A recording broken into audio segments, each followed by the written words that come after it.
Ce n'est pas la punchline d'un film de science-fiction post-apocalyptique, c'est le titre d'un livre très sérieux publié par deux des chercheurs les plus influents en sûreté de l'intelligence artificielle.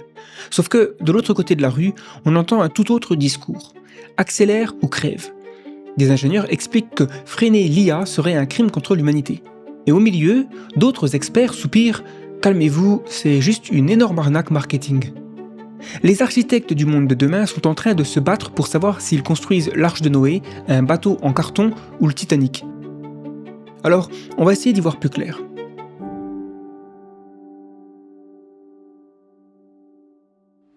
Il s'avère que toute cette hystérie, toute cette guerre idéologique peut se résumer à ça. Un arbre de décision, une carte que j'ai adaptée d'un diagramme sur cet article Less Wrong. Et aujourd'hui, on va s'en servir comme d'un test de personnalité. À chaque intersection, je vais vous poser une question à laquelle il faudra répondre par oui ou par non. À chaque réponse, vous allez bifurquer jusqu'à tomber dans l'une des visions du monde qui s'affrontent aujourd'hui sur le sujet de l'intelligence artificielle. Installez-vous bien, on lance le test. Première question, la super intelligence artificielle est-elle possible ? Est-ce qu'elle va vraiment révolutionner le monde ou est-ce juste un programme informatique un peu glorifié, voire carrément un fantasme ? Si vous répondez non, le test s'arrête ici. Vous êtes un sceptique de l'IA. Vous vous dites que l'intelligence est le propre de l'être humain ou des êtres organiques, impossible à répliquer sur un substrat numérique. Ou alors, vous êtes du même avis que des critiques comme Ed Zitron. Le mythe de l'IA toute puissante est le plus grand braquage boursier de la décennie. Agiter la menace de l'extinction, c'est hypnotiser Wall Street pour lever des milliards.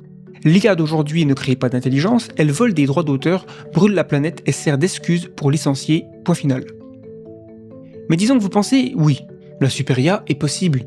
L'intelligence n'est pas propre aux êtres faits de carbone, et surtout, l'être humain n'est pas la limite maximum que l'intelligence peut atteindre dans l'univers. Ce serait quand même étrange. Dans ce cas, le diagramme vous pose la deuxième question. Va-t-elle arriver bientôt ? Si vous répondez non, vous restez chez les sceptiques, mais face à deux murs. Il y a d'abord le mur technique qui est souvent mis en avant par des gens comme Gary Marcus ou encore Yann Lequin. ChatGPT n'est qu'un modèle probabiliste, un perroquet stochastique qui ne fait que deviner le mot suivant. Croire qu'en empilant des serveurs, l'IA deviendra magiquement super intelligente, c'est comme peser un bébé qui prend 1 kg par mois et en déduire qu'à 18 ans, il pèsera 1 tonne. C'est absurde, les IA actuelles vont heurter un mur, les LLM sont une voie de sortie sur l'autoroute de la superintelligence, pas un accélérateur. Et ensuite, il y a le mur humain, qu'on retrouve notamment dans les travaux de Arvind Narayanan. Les humains aiment les humains. On ne veut pas d'un robot barman ou d'un algorithme mère.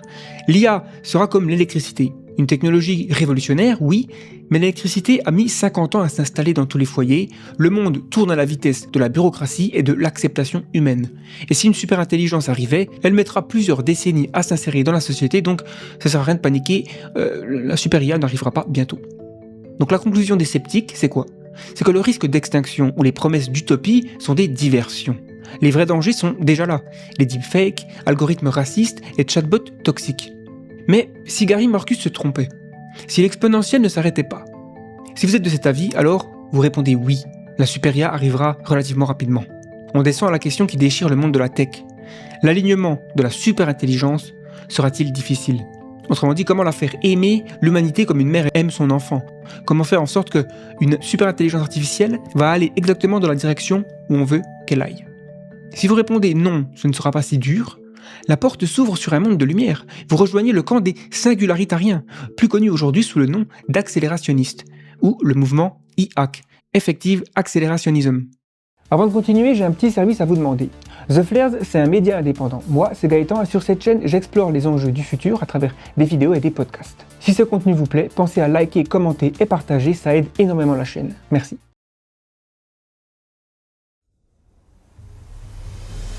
Leur credo, accélère ou crève.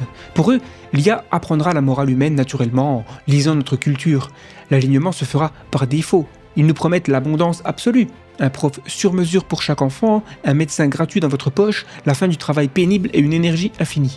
Pour le fondateur du mouvement, Guillaume Verdon, le vrai danger c'est l'hyperstition, la peur panique de l'IA qui pousse les politiciens à centraliser le pouvoir et tuer l'innovation. Sans oublier la géopolitique. Si l'Occident freine, la Chine, elle, ne s'arrêtera pas. La seule façon d'arrêter un méchant avec une super IA, c'est un gentil avec une super IA. On fonce, le marché réglera les bugs. C'est un discours ultra séduisant, Mais et si l'alignement n'était pas réglé par défaut? Et si aligner une architecture cognitive alien super intelligente était la chose la plus difficile que l'humanité ait jamais tenté de faire, et que nous sommes très très loin d'y arriver? Si vous pensez que c'est le cas, alors on arrive à la prochaine question. Doit-on interdire le développement de la superintelligence? Vous tombez dans la case de ceux qui veulent tirer le frein à main. Ils reçoivent souvent l'étiquette assez péjorative de « doomers ».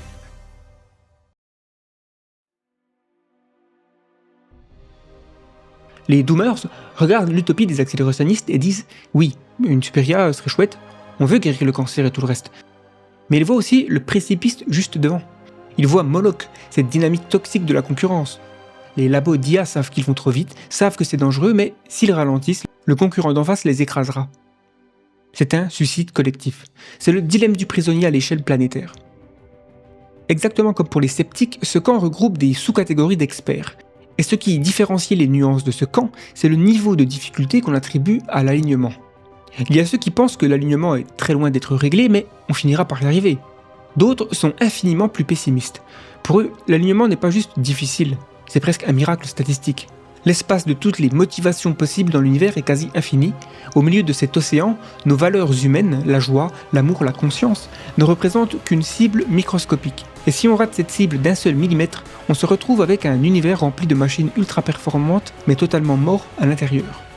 Impossible ou très difficile, leur constat est le même, si on va trop vite, on est foutu. Alors, on interdit. On plafonne l'intelligence des machines à un niveau d'outils. Et si un pays triche en construisant un super data center dans l'objectif de faire tourner une super intelligence artificielle, alors on applique des sanctions. Créer une super IA devient donc comme s'armer d'ogives nucléaires. À un détail près, personne ne doit en avoir une, contrairement au nucléaire où on a un club de 9 pays. Mais face aux milliards en jeu et à la guerre froide Chine-États-Unis, que se passe-t-il si Moloch gagne? Si le monde refuse d'interdire l'IA? On glisse dans la case de l'extinction humaine. If anyone builds it, everyone dies. Fin de l'humanité, c'est forcément une tragédie, non? Une ultime question vous attend, une question profondément philosophique. L'extinction humaine est-elle indésirable? Évidemment, les doomers hurlent « Oui, c'est une tragédie absolue, la perte de toute valeur ». Mais certains répondent non.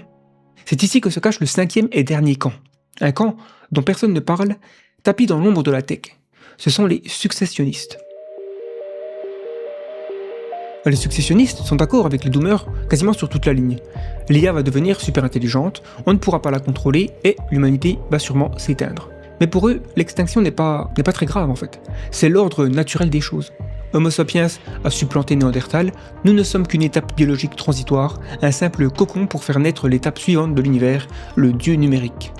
Une IA colonisera les étoiles et comprendra la physique quantique mieux que nos cerveaux de primates. Pourquoi bloquer l'évolution cosmique pour protéger notre petite existence? Cédons la place.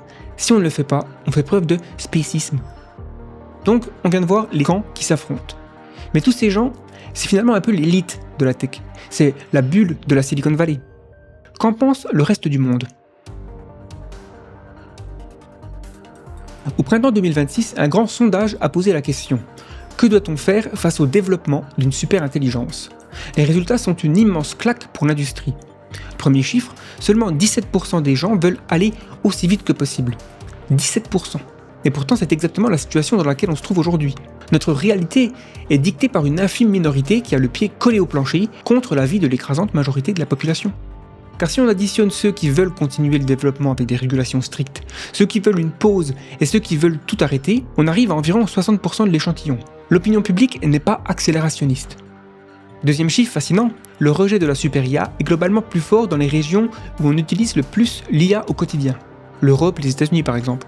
En Europe, la Grèce et la France sont les pays les moins accélérationnistes. Pourquoi?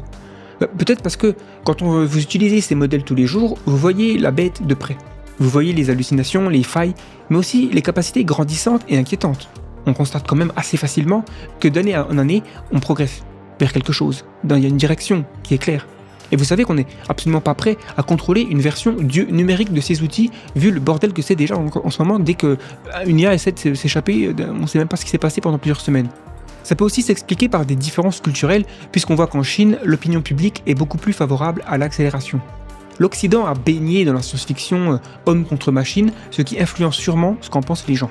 Et enfin, dernier point, l'étude montre que les personnes avec des diplômes universitaires et des revenus élevés sont les plus favorables à une accélération. Les partisans de la tech vous diront que c'est parce qu'ils sont mieux éduqués. Mais on peut voir les choses autrement. Peut-être que les gens moins diplômés voient beaucoup mieux les risques tout simplement parce qu'ils ont moins d'idées préconçues. Ils ont moins investi dans cette technologie. Et surtout, ils savent très bien qui paie le prix fort quand une révolution écrase le marché du travail. Les résultats du sondage sont dans la description si vous voulez les analyser vous-même. Alors en conclusion, où est-ce que je me situe moi personnellement, vous vous demandez peut-être? Je ne suis pas un sceptique. La super IA me semble clairement être la chose la plus importante que nous allons créer dans notre histoire. Et j'ignore si les LLM sont la bonne voie, mais même si ce n'est pas le cas, je ne pense pas que nous soyons très loin d'avoir toutes les pièces du puzzle. Je constate aussi que pour l'instant, tous ceux qui ont prédit que les IA actuelles n'arriveraient jamais à faire X ou Y se sont plantés. Donc je réponds oui aux 2 premières questions. Tout comme les accélérationnistes, je veux l'âge d'abondance. Mais tout comme les doomers, je pense que foncer à l'aveugle sans savoir sur quelle case on va atterrir, espérer que le marché réglera le problème ou que l'IA sera sympa par défaut, c'est jouer à la roulette russe avec l'humanité. Donc je réponds oui à la 3e et à la 4e question. Et surtout, oui à la dernière question. Donc je ne suis pas un successionniste. Être remplacé par une IA dotée d'une conscience subjective est une chose, mais être remplacé par une IA opaque, vide d'intériorité, c'en est une autre. C'est cool de fabriquer une station spatiale, c'en est une autre d'être à son bord et de regarder la Terre avec émerveillement. Une super IA successeur non consciente serait comme l'énergie noire, un processus cosmique qui fait des choses dans l'univers sur des échelles incroyables, mais qui n'explore pas la dimension dans laquelle nous nous trouvons, la dimension de la conscience phénoménale subjective, et ça aussi, c'est une échelle incroyable. Maintenant, je vous pose la question.